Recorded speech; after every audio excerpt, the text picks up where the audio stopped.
గాంధీ ఆసుపత్రిలో Ebola suspected case ఒకటి రావడం జరిగింది.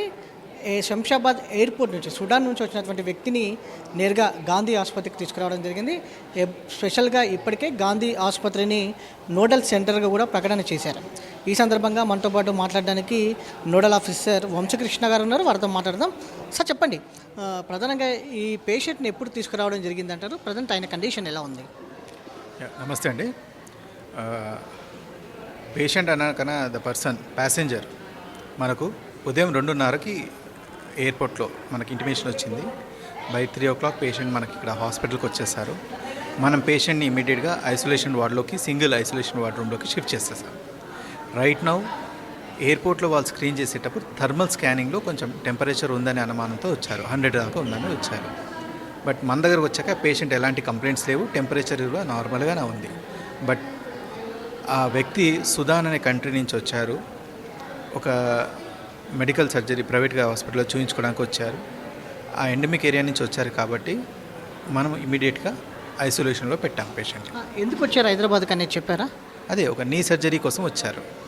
మెడికల్ నీ సర్జరీ కోసం వచ్చారు. మెడికల్ రీజన్స్ ద్వారా వచ్చారు హైదరాబాద్. సార్ మరొకటి, ఈరోజు ఉదయం అంతా కూడా ఒక వార్త సర్క్యులేట్ అవుతూ ఉంది. అతనికి ఆల్రెడీ ఎబోలా వచ్చింది, ఎబోలా హిస్టరీ ఉంది అనేది కూడా ఒకటి సర్క్యులేట్ అవుతూ ఉంది. దీని గురించి మీరేమంటారు?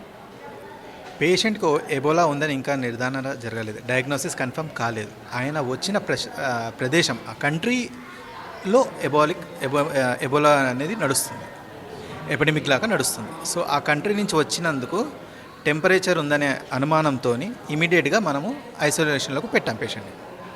శాంపిల్ సేకరణ పూర్తయిందా? వైరాలజీ ల్యాబ్ పూణేకి పంపించడం జరిగిందా? ఎన్ని రోజుల్లో రిపోర్ట్ వచ్చే అవకాశం ఉంది? శాంపిల్ కలెక్ట్ చేసామండి. బ్లడ్, యూరిన్ శాంపిల్స్, స్వాబ్ వచ్చేసాము. CCMBకి పంపించాము. CCMB ద్వారా ఫస్ట్ టెస్టింగ్ జరుగుతుంది. ఆ తర్వాత ఫర్దర్ కన్ఫర్మేషన్ కావాలంటే NIV పూణేకి వెళ్తుంది. అంటే ఎన్ని రోజుల్లో పడుతుండొచ్చు అంటారు? అలా ఫిక్స్ టైం చెప్పలేము సార్. మోస్ట్లీ 1 or 2 daysలో మనకు వస్తుందని అనుకుంటున్నాము. ఫర్దర్గా వాళ్ళు మనకు అప్డేట్ చేస్తారు. ఆ చేసిన తర్వాతనే మనం ఫర్దర్ ప్రొసీడింగ్కి వెళ్తాము. సార్ ఫర్దర్గా అతనికి ఇప్పుడు ఐసోలేషన్ వార్డులో ఉన్నారన్నారు. ఎలాంటి ట్రీట్మెంట్ ఇస్తారు? ఒకవేళ నెగిటివ్ వస్తే ఎలాంటి ట్రీట్మెంట్ ఉంటుంది? పాజిటివ్ వస్తే ఎలాంటి ట్రీట్మెంట్ ఉంటుంది? ప్రజెంట్లీ పేషెంట్ ఐసోలేషన్లో పెట్టి సిమ్టమాటిక్ ట్రీట్మెంట్ ఇస్తున్నాము. అంటే పేషెంట్ని లక్షణాలను బట్టి అవసరం ఉంటే ట్రీట్మెంట్ ఇస్తాము. ఒకవేళ నెగిటివ్ వస్తే మాత్రం పేషెంట్ ఎలాంటి కంప్లైంట్స్ ఇవ్వకపోతే హోమ్ ఐసోలేషన్ అడ్వైస్ చేస్తాం. ఇంటికి పంపించి హోమ్ ఐసోలేషన్ అడ్వైస్ చేస్తాం. ఒకవేళ 2 to 3 weeks, 21 days minimum. So ఆ తర్వాత ఒకవేళ పాజిటివ్ వచ్చి లక్షణాలు వస్తే కన్నా దానికి లక్షణాలు అనుకూలంగా సపోర్టివ్ అండ్ సిమ్టమాటిక్ ట్రీట్మెంట్ ఇచ్చుకుంటూ మేనేజ్ చేస్తాము. Once patient is stable everything, then అప్పుడైనా సరే మనం మళ్ళీ డిశ్చార్జ్ చేస్తాం. కేవలం ఈ ఒక్క వ్యక్తి అయినా ఇంకెవరైనా ఉన్నారా? ప్రస్తుతానికి మనకు ఒకటే వ్యక్తి వచ్చారండి.